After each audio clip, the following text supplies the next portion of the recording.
High ನಾನು Sandeep from tech in Kannada. ಎಲ್ರಿಗೂ ಇವತ್ತಿನ ಟೆಕ್ ನ್ಯೂಸ್ಗೆ ಸ್ವಾಗತ. ಇದೊಂಥರ ಸ್ಪೆಷಲ್ ಟೆಕ್ ನ್ಯೂಸು. ಸೋಮವಾರ ಯಾವತ್ತು ಟೆಕ್ ನ್ಯೂಸ್ ಮಾಡಿಲ್ಲ, ನೆನ್ನೆ ಅಪ್ಲೋಡ್ ಆಗಿಲ್ಲ ಟೆಕ್ ನ್ಯೂಸ್. ಏನಕ್ಕೆ ಅಂತ ಅಂದರೆ ವರ್ಲ್ಡ್ ಕಪ್ ಫೈನಲ್ ಇತ್ತು. ಸೊ ನಂಗೆ ಗೊತ್ತು ಆ ದಿನ ಮೆಜಾರಿಟಿ ಜನ ಇದನ್ನು ನೋಡೋಕ್ಕೆ ಇಷ್ಟಪಡಲ್ಲ, ವರ್ಲ್ಡ್ ಕಪ್ ನೋಡೋದ್ರಲ್ಲಿ ಬ್ಯುಸಿ ಇರ್ತೀರ. ಬಟ್ ಬೇಜಾರಾಗೋಂಥ ವಿಷಯ, ನೆನ್ನೆ ನಮ್ಮ ಭಾರತ ಸೋಲ್ತು. ನಾವೆಲ್ಲ ಅಂದ್ಕೊಂಡಿದ್ವು ಇನ್ನೊಂದು ವರ್ಲ್ಡ್ ಕಪ್ ನಮಗೆ ಬರುತ್ತೆ ಅಂತ.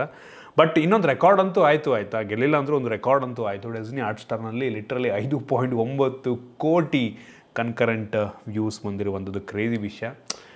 ವಿನ್ ಆಗಿದ್ರೆ ಇನ್ನೂ ಚೆನ್ನಾಗಿರ್ತಾ ಇತ್ತು. ವಿನ್ ಆಗಿದ್ರೆ ಅದಕ್ಕಿಂತ ಜಾಸ್ತಿ ವ್ಯೂಸ್ ಬರ್ತಿತ್ತು. ನಾನು ಕೊನೆಗಂತೂ ನಾನು ವಿಕೆಟ್ ಹೋಗ್ದಿರೋದು ನೋಡ್ಬಿಟ್ಟು ನನಗೆ ನೋಡೋಕ್ಕೆ ಮನಸ್ಸಾಗಲಿಲ್ಲ. ಬೇಜಾರಾಗ್ತಿತ್ತು. ಸುಮ್ಮನೆ ಆಫ್ ಮಾಡಿಬಿಟ್ಟು 3 ವಿಕೆಟ್ ಹೋಗಿತ್ತಾ, ಗೆಲ್ತಾರೆ ಅಂತ ಗೊತ್ತಾಯಿತು, ಆಫ್ ಮಾಡಿ ನಾನು ಇನ್ನೊಂದು ಯಾವುದೋ ಮೂವಿ ನೋಡೋಕ್ಕೆ ಶುರು ಮಾಡಿದೆ.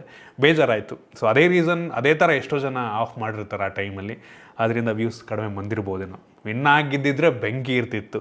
ಇನ್ನು ಮುಂದಿನ ಟೆಕ್ ನ್ಯೂಸ್ ಬಂದ್ಬಿಟ್ಟು, ಚೈನಾದವರು one of the world's fastest ಇಂಟರ್ನೆಟ್ಟನ್ನು ಲಾಂಚ್ ಮಾಡಿದ್ದಾರೆ. 1.2 ಟೆರಾಬೈಟ್ ಪರ್ ಸೆಕೆಂಡ್ ಅಂತೆ. ಅಂದರೆ 1200 GB per second download speed ಈ ಒಂದು ಇಂಟರ್ನೆಟ್ನಲ್ಲಿ ನಮಗೆ ಸಿಗುತ್ತಂತೆ. ಇದನ್ನು ಕಂಪೇರ್ ಮಾಡೋದಕ್ಕೆ ಹೋದರೆ ಒಂದೇ ಸಲ ಸುಮಾರು 150 4K ವಿಡಿಯೋನ ಒಂದೇ ಸಲ ಇದ್ರಲ್ಲಿ ಪ್ಲೇ ಮಾಡ್ಬೋದಾಯ್ತಾ.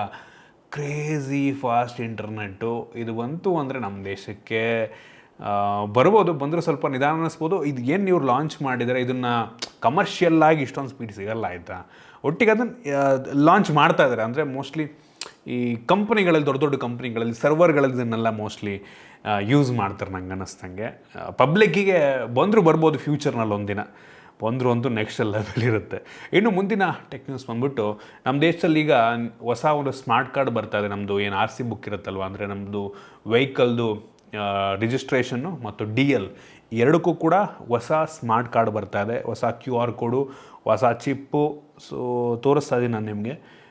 ಈ ರೀತಿ ಹೊಸ ಒಂದು ಸ್ಮಾರ್ಟ್ ಕಾರ್ಡ್ ಇನ್ನು ಕೆಲವೇ ದಿನಗಳಲ್ಲಿ ನಮ್ಮ ಭಾರತಕ್ಕೆ ಬರುತ್ತೆ. ಫೆಬ್ರವರಿ 2024ರಿಂದ ಇದು ಶುರುವಾಗುತ್ತೆ ಅಂತ ಹೇಳಲಾಗ್ತಾ ಇದೆ.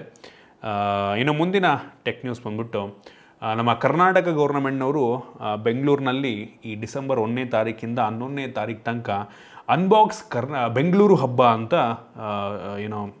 ಹಬ್ಬದ ಥರ ಅಂದರೆ ಏನಂತಾರೆ, ಕಲ್ಚರಲ್ ಇರುತ್ತೆ, ಟೆಕ್ನಿಕಲ್ ಶೋಕೇಸ್ ಏನೋ ಇರುತ್ತಂತೆ.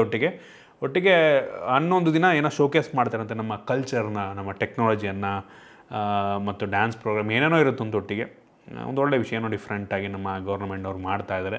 ಪಾರ್ಟಿಸಿಪೇಟ್ ಮಾಡೋರು ಮಾಡ್ಬೋದು. ಇನ್ನು ಮುಂದಿನ ಟೆಕ್ ನ್ಯೂಸ್ ಬಂದ್ಬಿಟ್ಟು, ಗೂಗಲ್ನವರು ನೀವು ನಂಬಲ್ಲ, ಸ್ಯಾಮ್ಸಂಗಿಗೆ ಪ್ರತಿ ವರ್ಷ ಸುಮಾರು $8 ಬಿಲಿಯನ್ ದುಡ್ಡನ್ನು ಕೊಡ್ತಾರಂತ. ಏನಕ್ಕೆ ಅಂತ ಅಂದರೆ, ಅವರ ಒಂದು ಫೋನಲ್ಲಿ, ಸ್ಯಾಮ್ಸಂಗ್ ಫೋನಲ್ಲಿ ಗೂಗಲ್ದು ಡಿಫಾಲ್ಟ್ ಅಪ್ಲಿಕೇಶನ್ ಮಾಡೋ ಕಾರಣಕ್ಕೆ $8 ಬಿಲಿಯನ್ ಕೊಡ್ತಾರಂತೆ. ಅದನ್ನು ಆಪಲ್ನವ್ರಿಗೂ ಕೊಡ್ತಾರೆ. ಏನಕ್ಕೆ ಅಂದರೆ ಈ ಸ್ಯಾಮ್ಸಂಗ್ ಮತ್ತು ಆಪಲ್ ಎರಡೂ ಕೂಡ ಒನ್ ಆಫ್ ದ ಬಿಗ್ಗೆಸ್ಟ್ ಸ್ಮಾರ್ಟ್ಫೋನ್ನ ಸೇಲ್ ಮಾಡುವಂಥ ಕಂಪ್ನಿಗಳು.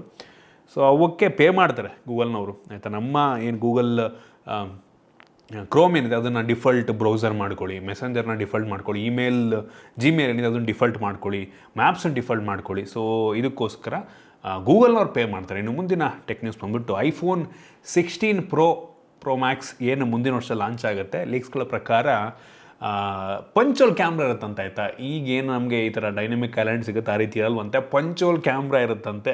ಪಂಚೋಲ್ ಕ್ಯಾಮ್ರಾ ಆ್ಯಂಡ್ರಾಯ್ಡಿಗೆ ಬಂದು ಎಷ್ಟು ಕಾಲ ಆಯಿತು. ಈಗ ಐಫೋನಿಗೆ ನೆಕ್ಸ್ಟ್ ವರ್ಷ ಬರುತ್ತೆ ಅಂತ ಹೇಳಲಾಗ್ತಾ ಇದೆ. ಒಳಗೆ ಕೆಲವು ಬೇಜಾನ್ ಸ್ಪೆಸಿಫಿಕೇಷನ್ ಎಲ್ಲ ಲೀಕ್ ಆಗಿಬಿಟ್ಟಿದೆ ಆಯಿತಾ.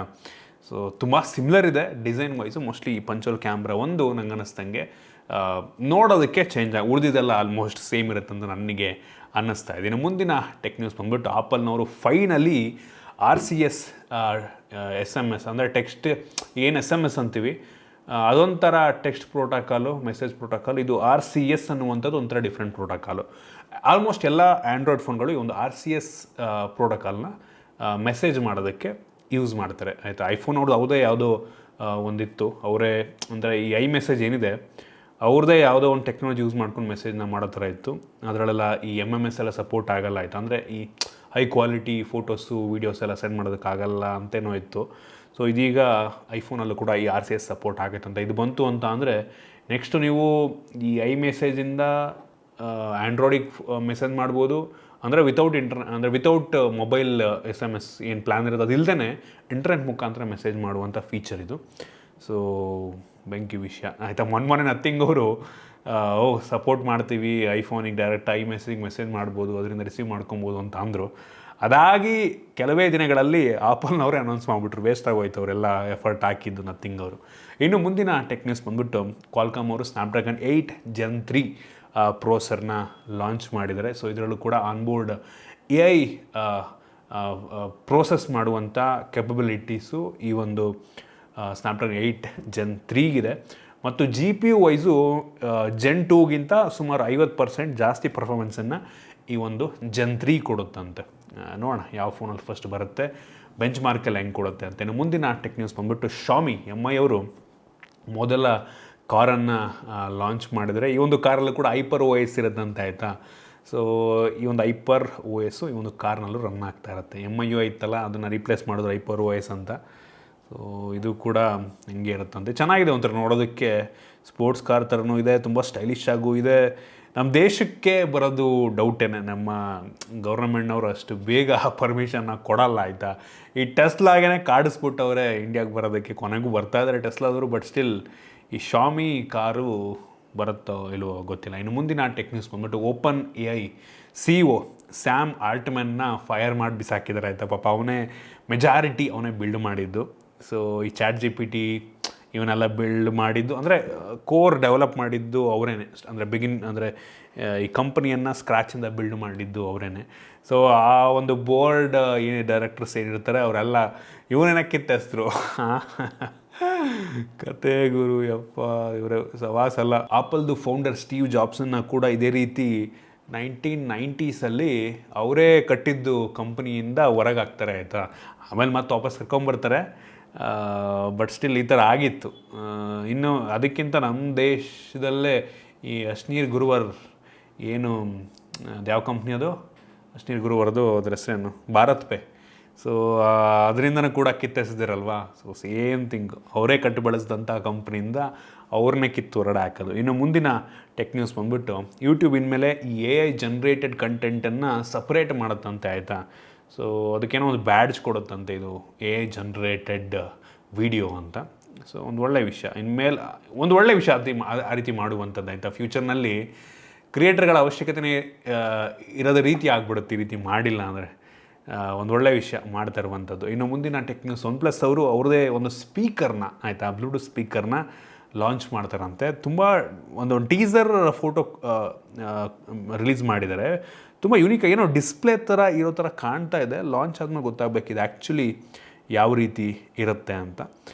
ಅಂತೂ ವೆಯ್ಟ್ ಮಾಡ್ತಾ ಇದ್ದೀನಿ. ಇನ್ನು ಮುಂದಿನ ಟೆಕ್ ನ್ಯೂಸ್ ಬಂದ್ಬಿಟ್ಟು Pixel 9 ಆಯಿತಾ. ಸೊ ಈ Pixel 9 ಸೇಮ್ ಆಪಲ್ದು MagSafe ರೀತಿ ಕ್ವಿಕ್ ಚಾರ್ಜಿಂಗ್ ಫೀಚರ್ ಇರುತ್ತಂತೆ. MagSafe ಅಂದರೆ ಮ್ಯಾಗ್ನೆಟ್ ಅಂಟ್ಕೊಳ್ಳುತ್ತಲ್ವ, ಸೊ ಆ ರೀತಿ ಚಾರ್ಜರ್ ಇರುತ್ತೆ, ಅಂದರೆ ವೈರ್ಲೆಸ್ ಚಾರ್ಜಿಂಗ್ ಇರುತ್ತೆ ಅಂತ ಹೇಳ್ತಾ ಇದ್ದಾರೆ. ಕಾದು ನೋಡೋಣ. ಇನ್ನು ಮುಂದಿನ ಟೆಕ್ ನ್ಯೂಸ್ ಬಂದ್ಬಿಟ್ಟು ಒಪ್ಪೋದವರು Oppo Pad Air 2 ಲಾಂಚ್ ಮಾಡ್ತಾ ಇದ್ದಾರೆ. ಈ ವಾರ ಲಾಂಚ್ ಆಗುತ್ತೆ, ನವಂಬರ್ 23ನೇ ತಾರೀಕು. ಇದು ನೋಡೋದಕ್ಕೆ ಸೇಮ್ OnePlus Pad ರೀತಿ ಅನ್ನಿಸ್ತಲ್ವ ನಿಮಗೆ? ನೋಡಿ ನನಗೇನು ಹಂಗೆ ಅನ್ನಿಸ್ತಾ ಇದೆಪ್ಪ. ಕ್ಲೋಸ್ ಟು 11,000-12,000 ರೇಂಜಿಗೆ ಲಾಂಚ್ ಮಾಡ್ತಾ ಇರೋದು ಇದನ್ನು ಆಯಿತಾ. ಹೆವಿ ಕಡಿಮೆಗೆ ಲಾಂಚ್ ಮಾಡ್ತಾ ಇದ್ದಾರೆ, ಅಂದರೆ ಚೈನಾದಲ್ಲಿ ಲಾಂಚ್ ಆಗುತ್ತೆ ಆಯಿತಾ. ಸೊ ಹೆವಿ ಅಫೋರ್ಡಬಲಾಗಿ ಲಾಂಚ್ ಆಗ್ತಾಯಿದೆ. ನೋಡೋಣ ನಮ್ಮ ದೇಶದಲ್ಲಿ ಲಾಂಚ್ ಆಯಿತು ಅಂದರೆ ಹವಾ ಕ್ರಿಯೇಟ್ ಮಾಡ್ಬೋದು, ಇಷ್ಟು ಕಡಿಮೆಗೆ ಲಾಂಚ್ ಆಯಿತು ಅಂದರೆ. ಇನ್ನು ಇವತ್ತಿನ ಕೊನೆಯ ಟೆಕ್ ನ್ಯೂಸ್ ಬಂದ್ಬಿಟ್ಟು OPPO Reno 11 ಆಯಿತಾ. One of the most popular series ಒಪ್ಪೋದು. ಇದ್ರದ್ದು ಕೆಲವೊಂದು ಪರ್ಫಾರ್ಮೆನ್ಸ್ ಸ್ಪೆಸಿಫಿಕೇಷನ್ ಲೀಕ್ ಆಗಿದೆ. Dimensity 8200 ಪ್ರೋಸೆಸರ್ ಇರುತ್ತಂತೆ ಆಯಿತಾ. ಸೊ ಇದರ ಅಂಥದ್ದು ಬೆಂಚ್ ಮಾರ್ಕ್ ಕೂಡ ಲೀಕ್ ಆಗಿದೆ, ತೋರಿಸ್ತಾ ಇದ್ದೀನಿ ನಾನು ನಿಮಗೆ.